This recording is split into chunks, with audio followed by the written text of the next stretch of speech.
உங்களுக்கு வந்து பெயின் எப்போ வரும்னா கோழிகளுக்கு மழை காலத்தில் வந்து அடைக்கோழிகளுக்கு மெயினாக வந்துடும். நார்மலாக ஒரு கோழிக்கு பெயின் இருக்குன்னா சிம்பிளாக சொல்கிற கேளுங்க, பூட்டாக்ஸ் அப்படிங்கிற ஒரு மருந்து இருக்குது, டிஸ்பிளேயில் போடுறேன். அந்த பூட்டாக்ஸுங்கிற மாட்டு மருந்து இருக்குது. அதை வாங்கி நீங்கள் என்ன பண்ணுறீங்கன்னா 1 லிட்டர் தண்ணியில் 1 ml கலந்துருங்க. கலந்து அந்த கோழியை தலையை மட்டும் உள்ள வைக்காமல் முக்கி நல்லா ஒரு வாட்டி தேய்ச்சி விட்டு குளிப்பாட்டி விட்டு வெளியில் விட்டுருங்க. சரிங்களா?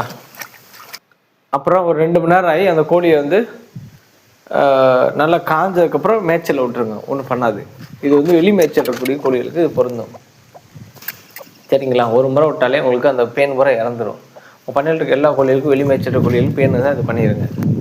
இப்போ வந்து நம்ம அடைக்கோழிகளுக்கு பேன் இருந்தால் எப்படி பண்ணலாங்க? இப்போ இதே மாதிரி நீங்கள் பூட்டாக்ஸோ இல்லை வேற ஒரு மருந்தை போட்டு அடைக்கோழிகளை வந்து நீங்கள் மருந்தே யூஸ் பண்ணக்கூடாது. நோட்டிக்ஸ்னு ஒரு பவுடர் இருக்குது, பெயின் மருந்து, அதை கூட போடுவாங்க. ஆனால் அடைக்கோழிகளுக்கு இது எதுவுமே போடக்கூடாது.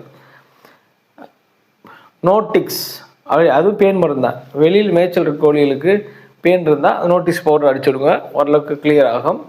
உனி இருந்தால் நீங்கள் என்ன பண்ணால் போரான் அப்படிங்கிற ஒரு சொல்யூஷன் இருக்குது. அதை வந்து தலையில் கண்ணுக்கிட்ட தான் மெயினாக இருக்கும். ஒரு 2 சொட்டு தலையில் விட்டிங்கனாலே அதை உனி பூரா மறைஞ்சிடும்.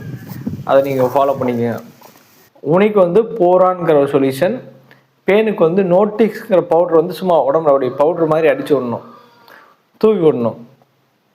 ப்ளஸ் வந்து மாட்டு மருந்து வந்து பூட்டாக்ஸுங்கிறத வந்து 1 லிட்டர் தண்ணிக்கு 1 ml ஊற்றி கோழிகளை தலையை மட்டும் உள்ளே நினைக்காம உள்ளே கொண்டு வைக்காமல் வாயில் குடிக்க விடாமல், சரிங்களா, உடம்பு முழுக்க நல்லா தேய்ச்சி விட்டு வெளியே காய விட்டு கோழி விட்டுலாம்.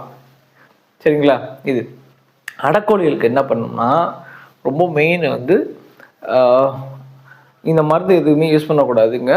அடைக்கோழி இருக்குன்னா அந்த பேன் இருக்க அடைக்கோழியை மட்டும் நீங்கள் எடுத்து அப்படியே கேர்ஃபுல்லாக எடுத்துகிட்டு போய் அந்த கோழியை வந்து நீங்கள் என்ன பண்ணால் தண்ணியில் சும்மா வெறும் தண்ணியில் நல்லா குளிப்பாட்டிடணும். வெயில் நேரத்தில் குளிப்பாட்டி நல்லா குளிக்க வச்சுட்டு அந்த கோழியை கொண்டு போய் என்ன பண்ணுன்னா நீங்கள் வெயிலில் காய வைக்கணும்.